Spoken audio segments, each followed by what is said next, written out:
Il y a 3 ans, Bam n'était qu'une plaie ouverte sur la carte du Burkina Faso, un territoire où les marchés avaient cessé de respirer et où le silence pesait plus lourd que les armes. Puis, un matin de juin marqué par la chute de 34 défenseurs, une question brutale a traversé le pays. Un État pouvait-il encore tenir debout lorsque même la poussière semblait avoir perdu espoir? Comment cette province meurtrie a-t-elle pu, sous l'impulsion d'Ibrahim Traoré, devenir un repère cité dans les analyses sur la souveraineté sahélienne?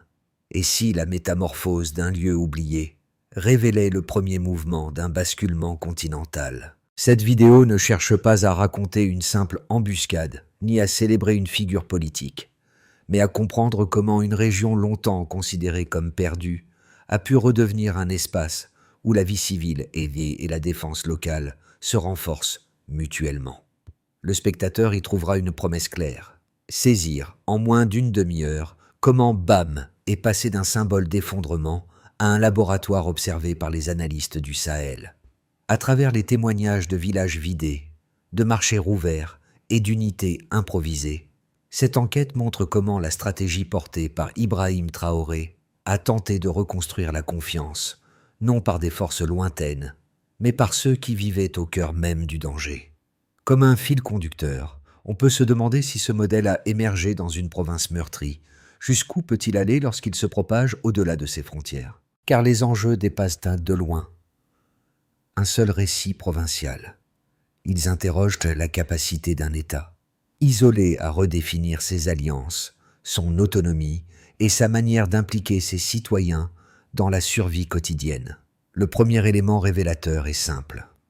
En moins de 3 ans, Bam est passé d'une zone où les renforts arrivaient parfois après plusieurs semaines, à un espace capable de recevoir une réponse armée en environ 90 minutes dans certains cas.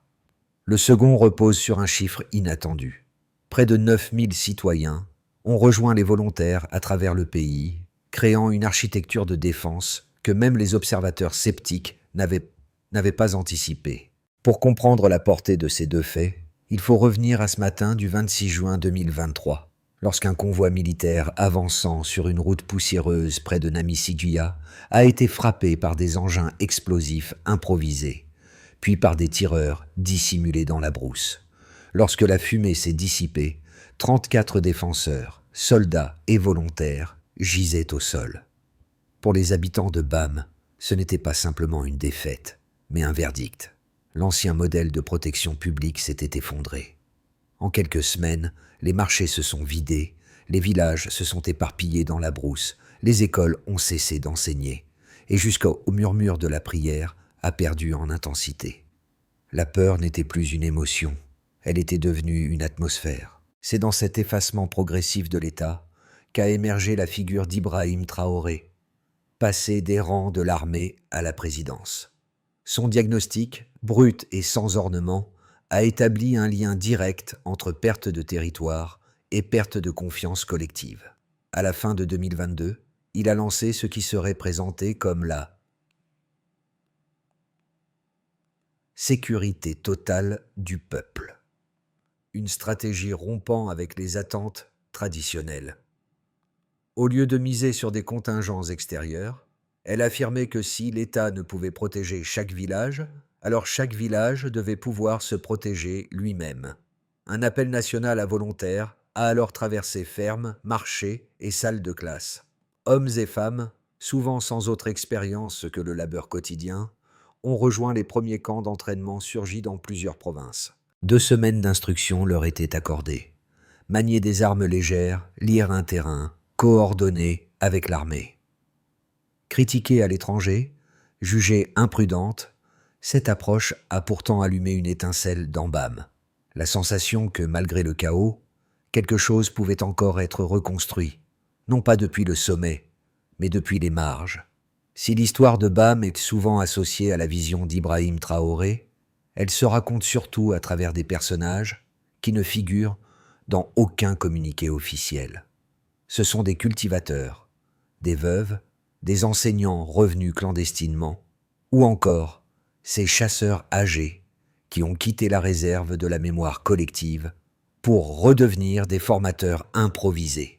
Leur rôle n'a jamais été solennel, mais il a contribué à redéfinir la façon dont une communauté se réapproprie sa sécurité. Le premier exemple vient d'un hameau proche de Kongoussi, où une dizaine d'hommes montaient la garde chaque nuit avec de simples boîtes de conserve suspendues à des cordes.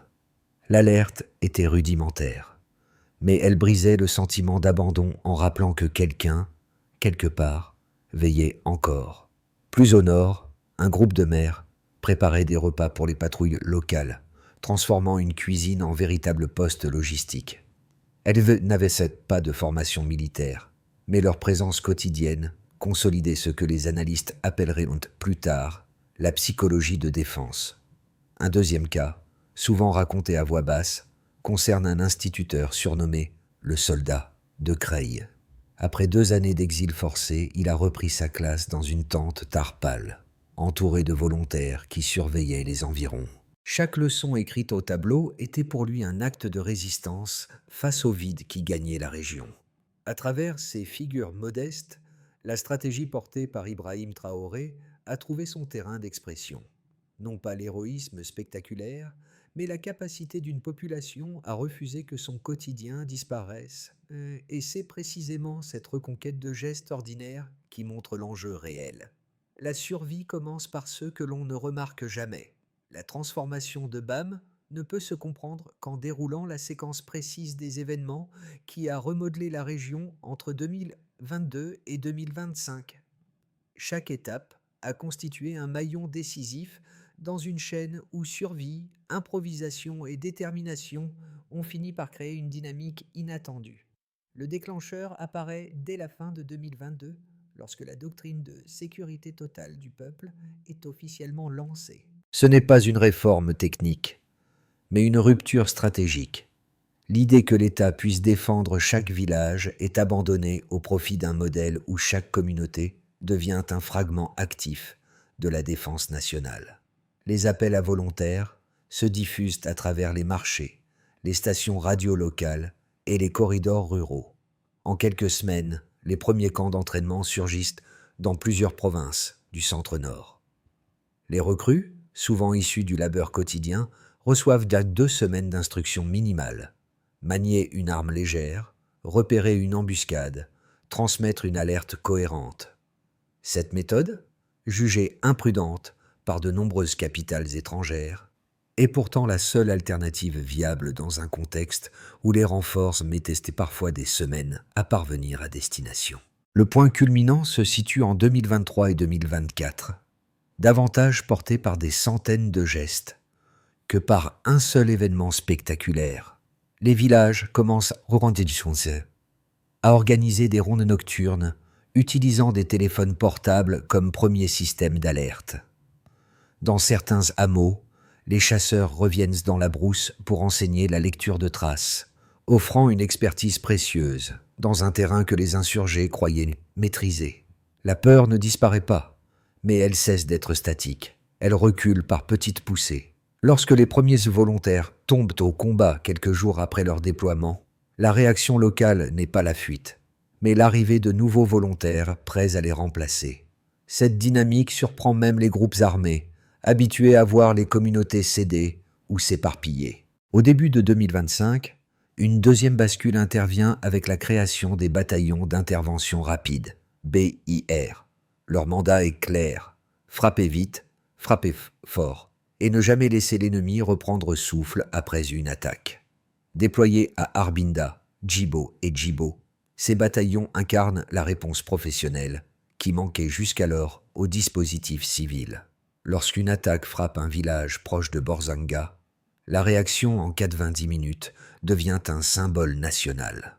Pour les survivants, ce temps réduit n'est pas une statistique, mais la preuve que l'État, enfin, n'est plus un acteur lointain. Ces événements combinés redéfinissent la nature du conflit dans la région. Les embuscades, autrefois faciles à organiser, deviennent moins prévisibles pour les insurgés. Les réseaux d'information s'inversent. Ce ne sont plus les forces régulières qui avertissent les villages, mais les villages qui transmettent désormais en premier lieu les signaux d'alerte. Chaque nuit sans attaque est vécue comme une victoire symbolique, et chaque point de contrôle construit par les volontaires incarne une forme de reconquête lente, mais réelle. À ce stade, la dimension politique portée par Ibrahim Traoré se superpose au terrain. Sa volonté d'ancrer la souveraineté dans l'action quotidienne sert de cadre idéologique à un mouvement qui s'est formé de manière organique. La ligne des événements de BAM n'est pas une succession d'opérations militaires, mais un renversement progressif des rôles. L'État cesse d'être une abstraction et redevient un partenaire visible. Ce fil chronologique révèle une thèse essentielle. La sécurité ne s'est pas imposée par la force brute, mais par une accumulation de décisions modestes qui ont fini par réorienter le destin d'une province. Le point de départ, le baseline, est celui d'un État affaibli, dont la présence opérationnelle dans le nord du pays était si limitée que certaines communautés pouvaient attendre plusieurs jours, parfois plusieurs semaines, avant de recevoir un renfort après une attaque. Ce déficit de réactivité constituait la fracture centrale du dispositif sécuritaire. Sans vitesse, aucune stratégie ne pouvait survivre longtemps dans une zone où les groupes insurgés misaient précisément sur la lenteur institutionnelle. Le delta apparaît lorsque deux paramètres changent simultanément: le nombre de citoyens mobilisés et le délai moyen de réponse militaire sur le terrain. Le premier chiffre est celui de 9000 volontaires rejoints à travers le pays. Ce volume est déterminant, car il représente une masse critique capable de transformer la défense locale en réseau continu plutôt qu'en îlot isolé, ce qui renforce immédiatement la résilience communautaire. Le deuxième chiffre, localement emblématique, est la réponse en 90 minutes à une attaque près de Borzanga. Cette réduction spectaculaire illustre une bascule opérationnelle. Lorsque les renforts arrivent en moins de 2 heures, la psychologie du danger s'inverse au profit des habitants. Le troisième chiffre, moins visible mais tout aussi important, est celui des plus de 300 écoles rouvertes dans la région centre-nord d'ici mi-2025. Chaque ouverture représente une unité sociale réactivée, ce qui stabilise la population et réduit l'espace d'influence des groupes armés. Ces 3 données ne forment pas un tableau complet du conflit, mais elles fournissent que les axes quantitatifs permettant de comprendre pourquoi BAM est devenu un cas suivi de près par les analystes sahéliens. Le rapport entre baseline et delta, dans ce contexte, ne se lie pas uniquement sur une courbe de performance militaire. Il se voit dans l'épaisseur du tissu social repris en main par les habitants eux-mêmes, puis consolidé par les nouvelles forces professionnelles. L'une des conséquences directes du delta humain est la multiplication des petits cercles de défense inter-villages. Ces groupes, souvent coordonnés par radio ou par messagerie rudimentaire, permettent d'anticiper une attaque plutôt que de la subir. Cet effet de maillage, issu d'un simple accroissement numérique, devient un multiplicateur opérationnel. Chaque volontaire représente une cellule potentielle d'alerte précoce. Dans le même temps, la réduction du délai d'intervention des BIR agit comme un levier mental. L'État, autrefois perçu comme un acteur lointain, redevient une présence tangible dès lors qu'un convoi peut atteindre un village dans une échelle de temps raisonnable. C'est ici qu'apparaît la cohérence du projet porté par Ibrahim Traoré: aligner souveraineté politique, défense locale et capacité de réaction rapide. Les chiffres relatifs à l'éducation révèlent quant à eux une dimension plus profonde. Une école rouverte n'est pas seulement un bâtiment sécurisé. Elle est un indicateur avancé de confiance sociale. On n'envoie pas un enfant en classe dans une zone considérée comme perdue ou instable. Ainsi, les centaines d'établissements remis en activité constituent un thermomètre silencieux, mais très fiable, du redressement de BAM. En réunissant ces éléments, l'analyse Newsroom Data montre que la stratégie déployée depuis 2022 n'a pas produit qu'un déplacement militaire. Elle a introduit un changement de densité, plus de présence humaine, plus de circulation d'informations, plus de coordination entre niveaux locaux et forces régulières. Ce ne sont pas des chiffres spectaculaires, mais des points d'appui structurels permettant d'expliquer pourquoi BAM s'est passé d'un espace en recul à une province où l'initiative ne revient plus exclusivement aux agresseurs. Ce faisceau de données confirme une idée centrale. Le redressement de BAM ne tient pas à un exploit isolé, mais à une équation où chaque variable, humaine, scolaire, opérationnelle, a contribué à réduire le terrain de la peur. Pour analyser la trajectoire de BAM avec rigueur, il est nécessaire de mettre en avant les critiques les plus solides formulées contre la stratégie de sécurité locale. Le premier argument avancé par ses détracteurs repose sur la nature même des volontaires pour la défense de la patrie. Des civils armés, formés en 2 semaines seulement, exposés à des opérations complexes et parfois menaçantes. Selon cette critique, un tel dispositif ouvre la porte à des dérives, à des erreurs de terrain et à des actes non coordonnés qui peuvent envenimer des tensions intercommunautaires déjà anciennes. Dans plusieurs analyses, cette inquiétude n'est pas présentée comme hypothétique, mais comme un risque presque structurel.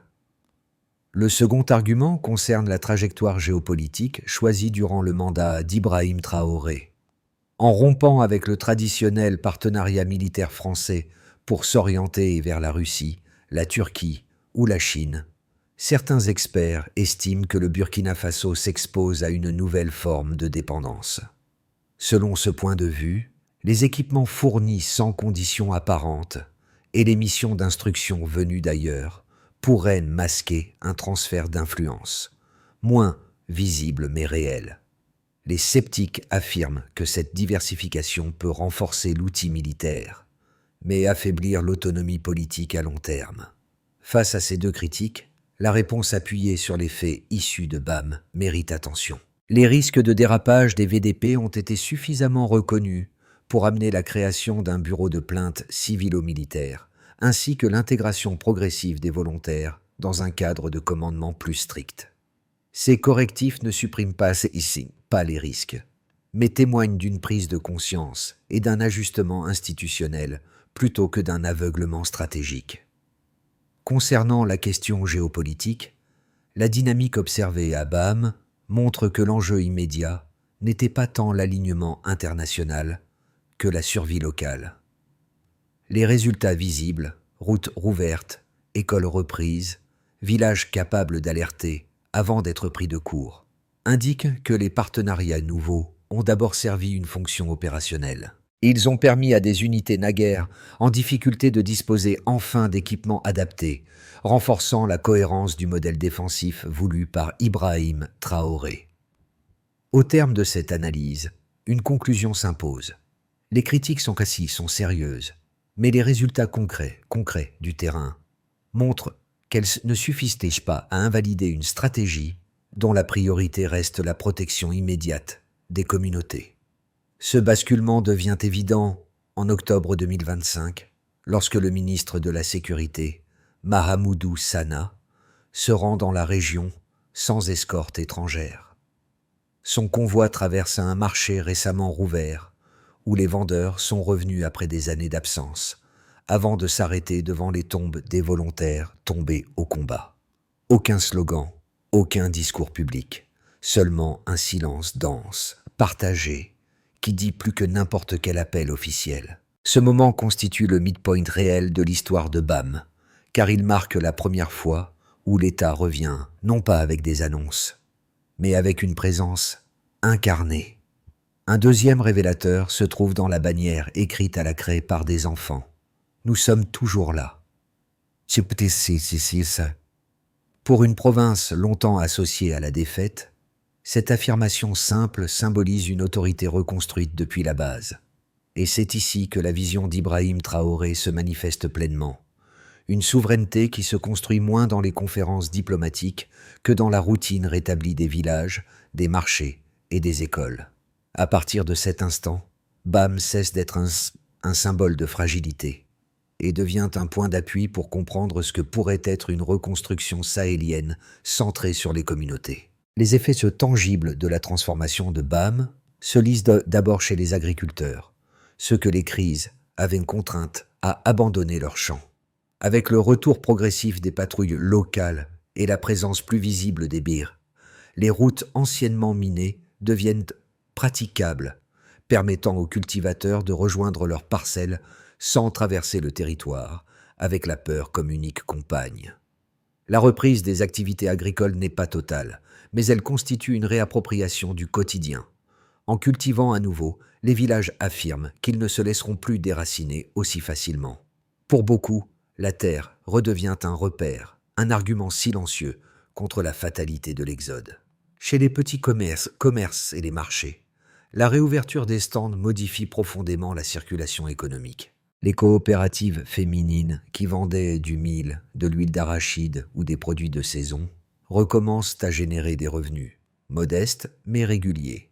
Ces mêmes coopératives consacrent une partie de leurs gains à soutenir les unités locales. Achat de bottes, de radios, de repas pour les patrouilles. Cette redistribution volontaire ancre l'idée que la sécurité, loin d'être un service imposé, est devenue un projet économique partagé. Dans les rues de Kongoussi, les commerçants parlent d'un retour de souffle, non parce que la prospérité est de retour, mais parce qu'ils peuvent ouvrir sans craindre de fermer à la hâte. Pour les personnes déplacées, les conséquences sont encore plus sensibles. Les écoles rouvertes, plus de 300 dans la région centre-nord, agissent comme des phares dans des zones qui avaient sombré dans la peur et l'incertitude. L'histoire d'Adama, l'instituteur revenu après 2 ans d'exil, illustre ce moment où l'éducation devient un acte de résistance. Dans certaines localités, les élèves suivent les cours sous des tentes, surveillés à distance par les VDP.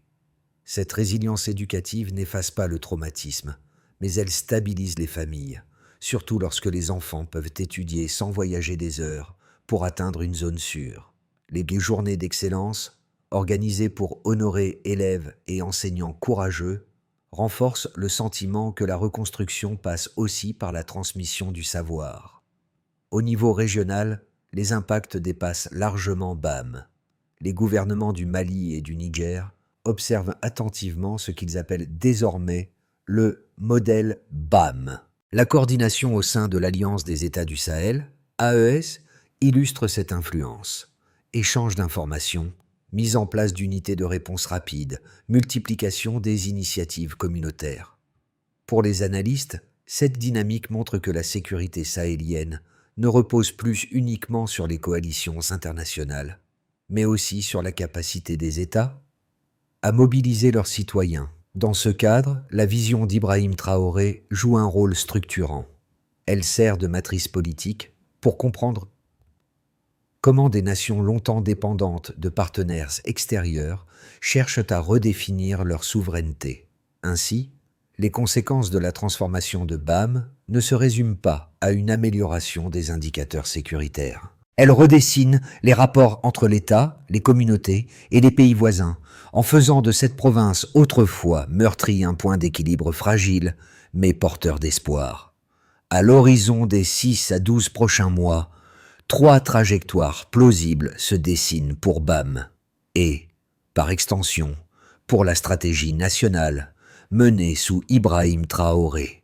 Ces scénarios ne reposent pas sur des prédictions, mais sur les tendances observables depuis la mise en place du modèle de sécurité communautaire et l'arrivée des bataillons d'intervention rapide dans le nord du Burkina Faso. On peut envisager que le scénario de base suppose que la dynamique actuelle se maintient. Les VDP continuent d'être intégrés dans un cadre plus strict, les BIR conservent leur réactivité, et les comités locaux poursuivent leur rôle de relais entre l'État et les villages.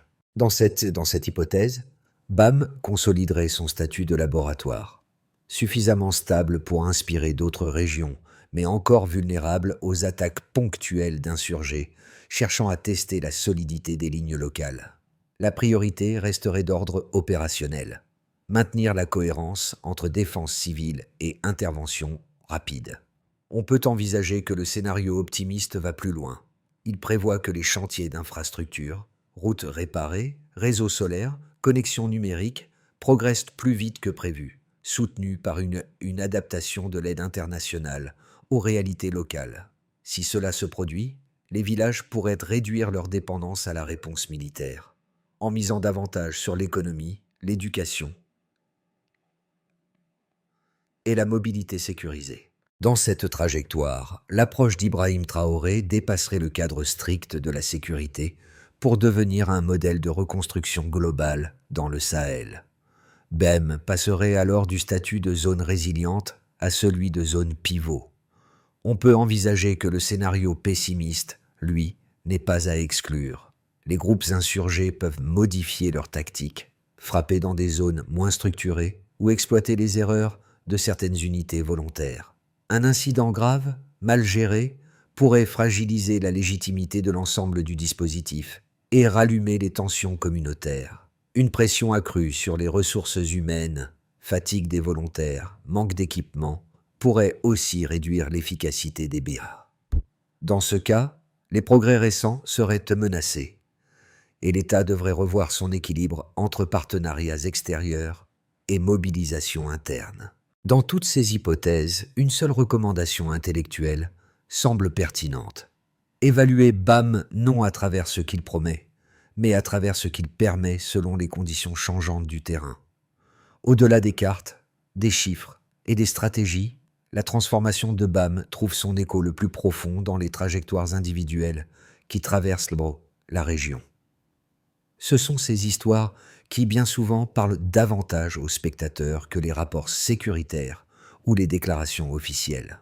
La première figure est celle de Mama Bam, une veuve de 52 ans qui a hébergé 7 volontaires coupés de leurs unités, les nourrissant avec une maigre récolte et priant avec eux chaque soir. Son geste ne relève ni du sacrifice héroïque, ni de la rhétorique patriotique.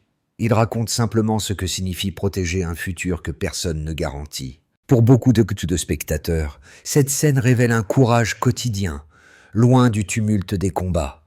La seconde figure est celle d'Adama, l'instituteur revenu après 2 ans de clandestinité. En reprenant sa classe sous une tente, entouré de volontaires surveillant les alentours, il transforme chaque leçon en acte de résistance.